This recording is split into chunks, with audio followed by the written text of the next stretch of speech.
आज हम सभी यहाँ भारत रत्न संविधान निर्माता और अपने मसीहा कहें, गरीबों के मसीहा कहें या हमारे मुक्तिदाता कहे तो कोई अतिशयोक्ति नहीं होगी।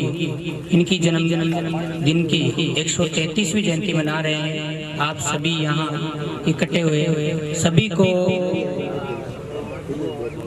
133वीं जयंती की मेरी तरफ से बहुत बहुत हार्दिक शुभकामनाएं।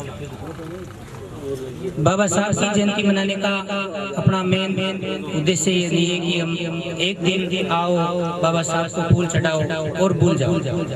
बाबा साहब की जयंती मनाने का मेन उद्देश्य यही है कि आज जो यहाँ खड़े होकर हम जिन शब्दों पर मनन कर रहे हैं, जो साथी अपना कह रहे हैं कि आज अगर डॉक्टर अम्बेडकर साहब नहीं होते तो हम कहाँ होते। एक जमाना था जब हम पानी के लिए भी तरसते थे, जब डॉक्टर साहब पहले व्यक्ति समाज से जो पहले 10वीं पास करे थे, यहाँ तक कि इनको एडमिशन भी स्कूल में नहीं मिला था। इनके जो दादा इनके पापा रेजिडेंसी थी उसमें सैनिक थे, तो जब ये 2 साल के थे तभी वो रिटायर हो गए थे। और उसके बाद में कुछ लोगों ने मर्टा रेजिडेंस में अपने साथियों को भर्ती करने से मना कर दिया था, तो बाद में वो बेघर हो गए थे, मतलब पेंशन मिलती थी और मतलब बहुत बुरी स्थिति थी उनकी। और इनकी इच्छा थी कि हम भी पढ़ें, तो जब ये पढ़ने की इच्छा करते थे तो इनकी माता से कहा कि माँ मैं भी पढ़ने जाना चाहता हूँ। तो उस समय ये स्थिति थी कि अपने समाज का कोई भी व्यक्ति स्कूल में एडमिशन लेने की इजाजत नहीं हुआ करती थी। तब इन्होंने माता से बार बार जिद करी कि मैं भी स्कूल में पढ़ना चाहता हूँ।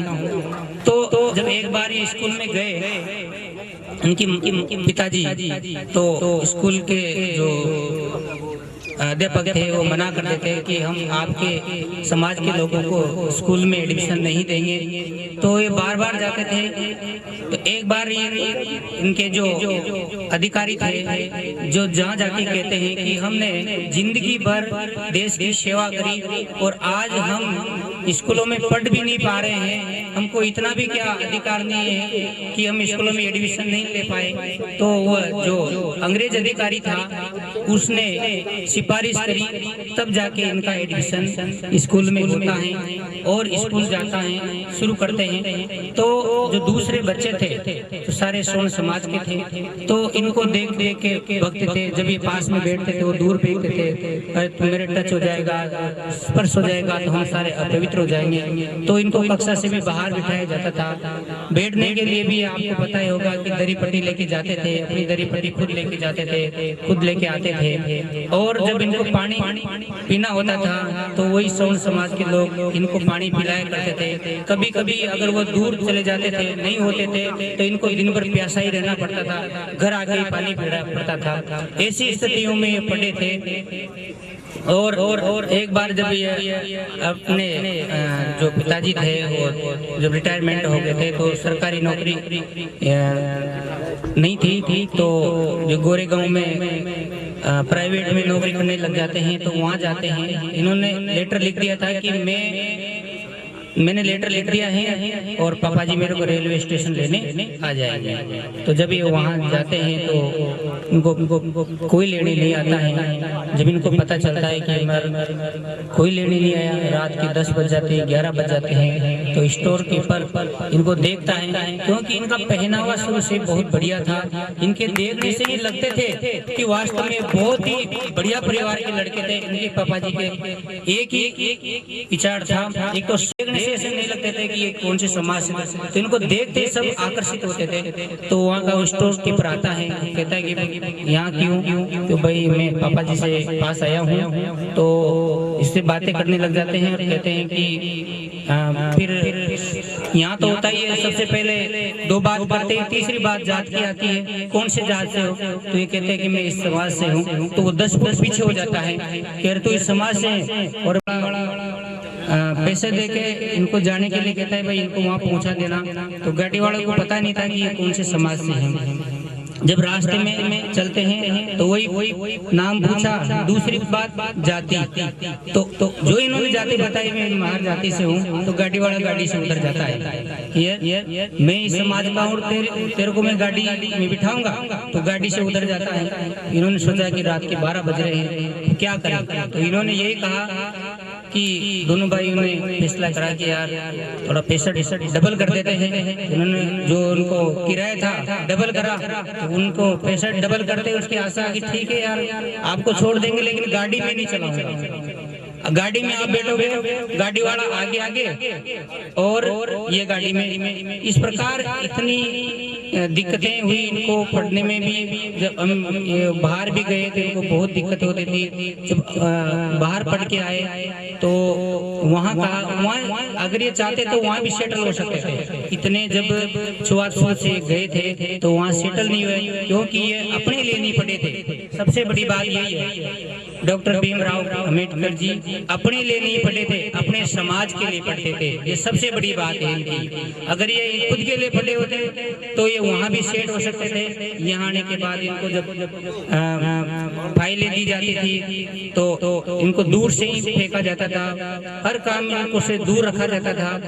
इसलिए मैं तो यही कहूँगा कि आज इनकी वजह से ही हम अपनी मन मर्जी से कहीं भी पानी वाला देख लो, पानी पीने वाला, पढ़ाई वाला देख लो, पढ़ाई कर सकते हैं। और सुनो, आज अपने जो सरकारी सेवाओं में जो हमें छात्रवृत्ति मिल रही है, आज हमें जो फीस आधी लग रही है, ये इन्हीं की वकालत है कि हमें आधी फीस पर हम डिग्रियां कर रहे हैं। और जो हमें छात्रवृत्ति मिल रही है ये इन्हीं की देन है। आज हम रोडों पे चल रहे हैं, ये इन्हीं की देन है। एक समय था जब इनको रोडों पे चलने नहीं जाता था। इस समाज का लोग इस रोड से नहीं गुजरेगा, क्योंकि ये इसमें गुजरेगा तो ये जो रोड है अपवित्र हो जाएगी। यहाँ तक कोई निकलता था, उनकी छाया भी किसी पे नहीं पड़नी चाहिए थी। इनके लिए अलग ही मोहल्ला हुआ करता था। आज अपने सबके साथ रह रहे हैं। और सबसे बड़ी जो इन्होंने अपने को ताकत दी है वो दी है हमारे को वोट की ताकत। सबसे बड़ी जो ताकत दी है वोट की ताकत दिए हैं। गरीब हो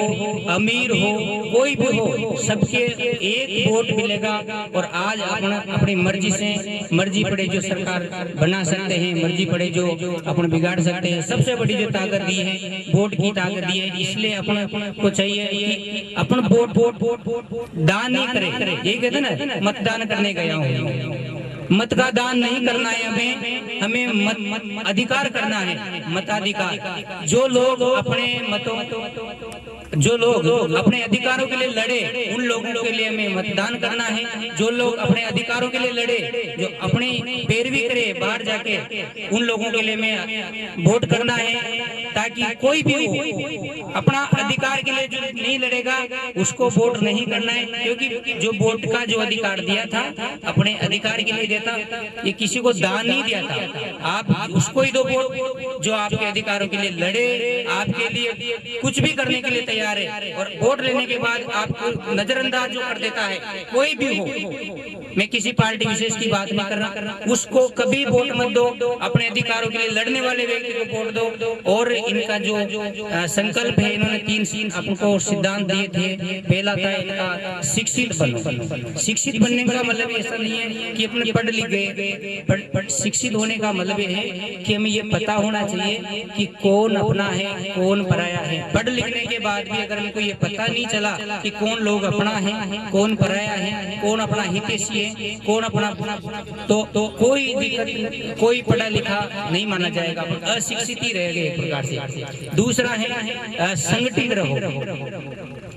पढ़ लिख कर अगर संगठित नहीं रहे, आज हमारे समाज की सबसे बड़ी जो दुर्दशा होने का कारण असंगठित होना है। देखने का आता है हमने गुट बना रखे हैं, ये गुट अलग वह गुट अलग वह गुट अलग। गुट के कारण हम संगठित नहीं है, जिसका फायदा दूसरे लोग ले रहे हैं। संगठित होने का मतलब यह है जब कुत्ते को पत्थर फेंकते हैं तो कुत्ता डर के भाग जाता है, क्योंकि वह अकेला है। वही पत्थर हम एक मधु के छत्ते पर फेंकते हैं तो उसकी क्या स्थिति होती है आपको पता है।